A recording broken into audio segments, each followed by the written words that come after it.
For this episode of In Conversation with Tibet TV series covering the ongoing global celebration of the Year of Compassion, we have Dr. Tsewang Gyalpo Arya, representative of the Office of Tibet, Japan and East Asia, to highlight a diverse range of events they are hosting in the places of their jurisdiction to celebrate His Holiness Dalai Lama and amplify his timeless effort in promoting love, peace, compassion and harmony.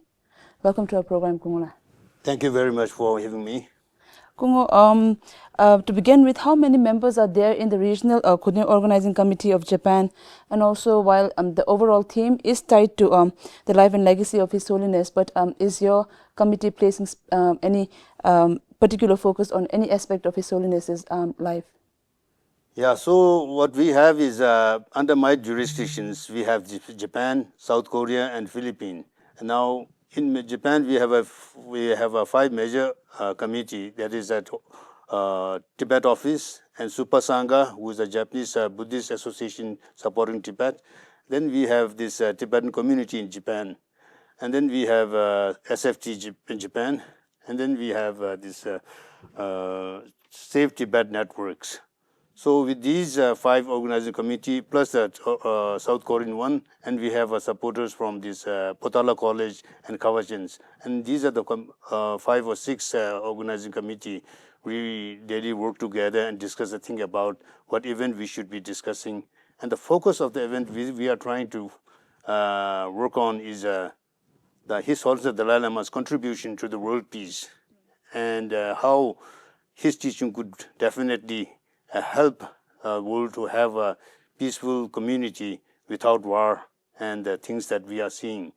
So that is one of our focus. Another thing is that we want to focus on the reincarnation issue. It's not only about His Holiness Dalai Lama, because reincarnation things is very sacred and important for the Tibetans and for the Buddhists as a whole. We want to tell the world that Chinese interference in these matters are totally absurd and not right. Another third thing is that we want to have a good support message from the parliamentarians and the Japanese monasteries about the Tibetan culture and how China should not be interfering in the Tibetan issues. These are the certain focuses that we want to make. Another event-wise, what the major event that we are planning to have is about 6. That is public events that we want to have. And then we have a talk and seminar events, and then film and documentaries, which we have from Tibet Museum also. And then we have photo exhibitions and statement by the parliaments.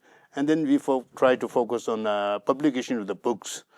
That is one is Tibet 2020 by Michael Van Wall Park. Another one is Extraordinary Life of His Holiness Dalai Lama, which was illustrated and written by Rima Fujita, which we want to translate into Japanese and distribute freely to the people there.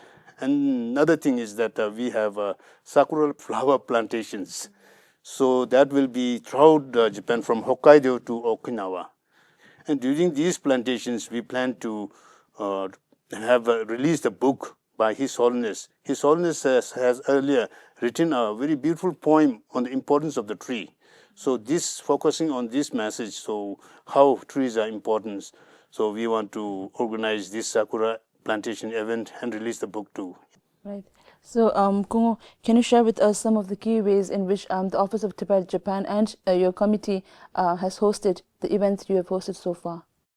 Since July 6, we have a very good celebration of His Holiness' birthday, and many Japanese parliamentarians also came. And then we have also screened His Holiness' previous message about his birthday, and then how love and compassion is very important, which was very well received by the audience. That is one thing.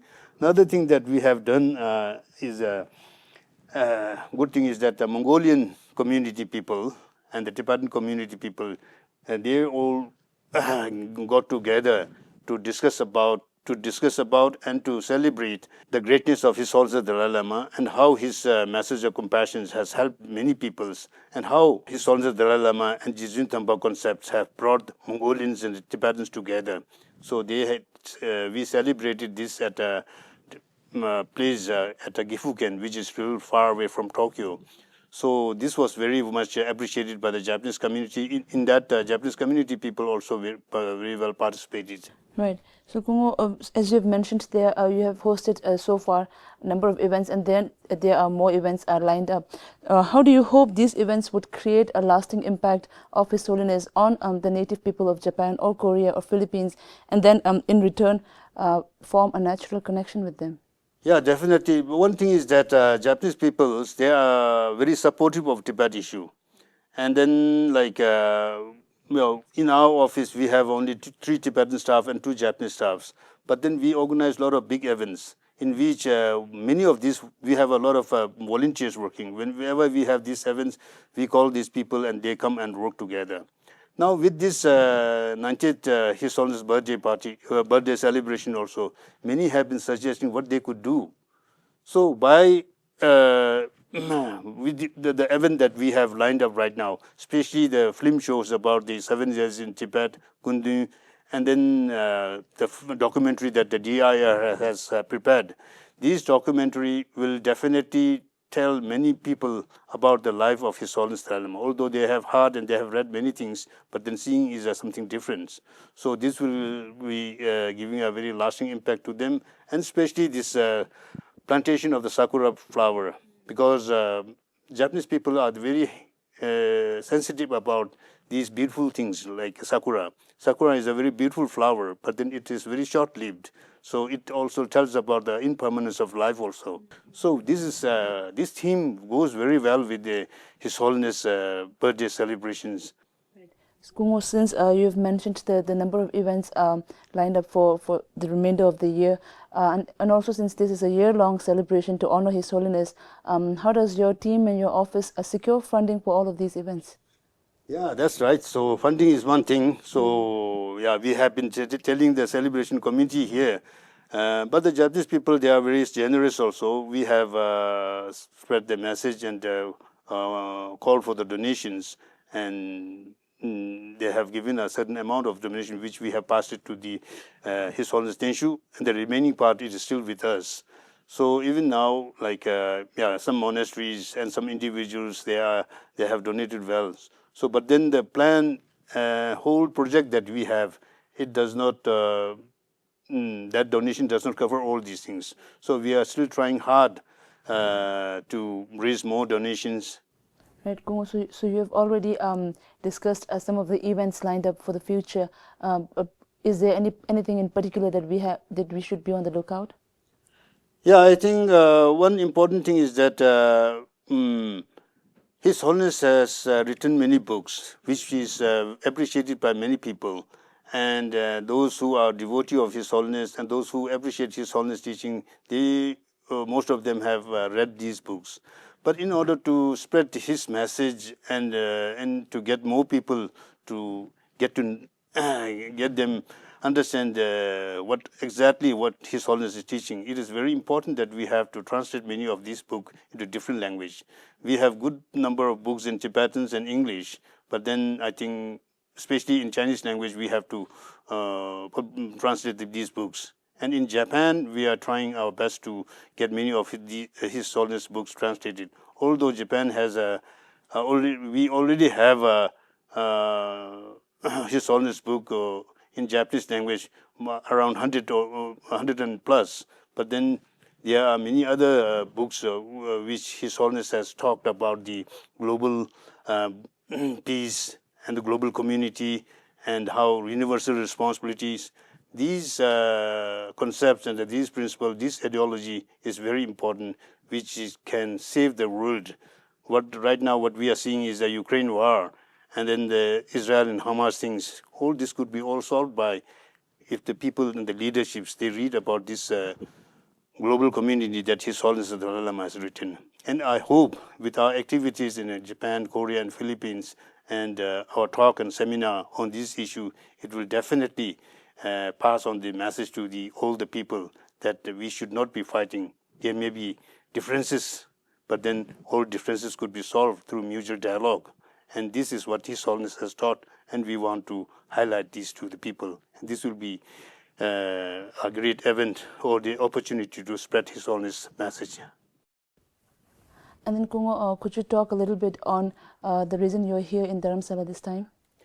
Yeah, this time I came here with Mr. Yuichiro Wada, who is a member of Parliament of Japan. And this time we have this Tibetan Democracy Day on September 2nd. So he has been invited as a special guest. So the Japan Parliamentarian Support Group for Tibet, they have deputed Mr. Yuichiro Wada Sensei to represent the Parliament here. And he has a message from the support group chairman, Madam Yamatani Eriko Sensei. So that is one thing. So this is this time the Japanese parliamentarian, their main purpose was to, on this occasion of 90th birthday of His Holiness, they want to congratulate His Holiness Dalai Lama. At the same time, to participate in this Tibetan Democracy Day, to show a solidarity with the Tibetan in and outside, that the Japan is with Tibet. So this is one thing. So he has met His Holiness Dalai Lama, and he has met Kugon Sikyong, he has met this D.I.R. Kalu, and many, and he has met our speaker and deputy speaker also. And they have expressed the Japan's support to them. When he was asked by media that how he felt coming here, Mr. Wada, he has said that he realized that there are many things that Japan could do for Tibet. And they have been doing it, but then he realized that all the areas, and he is also very impressed about how the Tibetan government in exile is working. And meeting with His Holiness Dalai Lama has said when Mr. Wada asked His Holiness whether he has any message for the Japanese parliamentarian and Japanese people, His Holiness said that Japan is a great country. You have all this material progress, but important thing is that you have to emotionally also develop the country, and material things and heart, emotional things should go together. That will make Japan number one. Another thing is that all the people should be very compassionate. Just as we are born from the mother who is very compassionate, we have learned our first lesson from the mother. So that compassionate feeling, if we can share it to other people, your neighbor, enemies also, then we will have a very much a good planet or good world peace will be there. This was the message His Holiness has conveyed to the Japanese people through Mr. Wada. This is one chapter. So that visit went very well. Mr. Wada also, he's very impressed about these things. Another thing that I have another Japanese delegation, Mr. Ito. He is the CEO of one Japanese NGO who is working to provide employment to the many of the South Asian countries.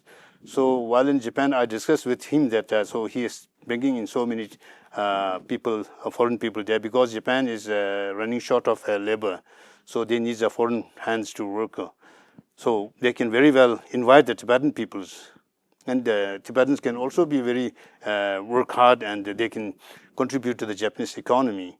And another thing is that the Japan and Tibet has a very good relations, and their way of thinking and some part of the language, there is a lot of similarity. And many Japanese people also feel that the Tibetan population in Japan should be increased. But the problem is that in Tibetan community, especially in a school, although many people knows about Japan, but then they are not sure about what opportunities are there in Japan.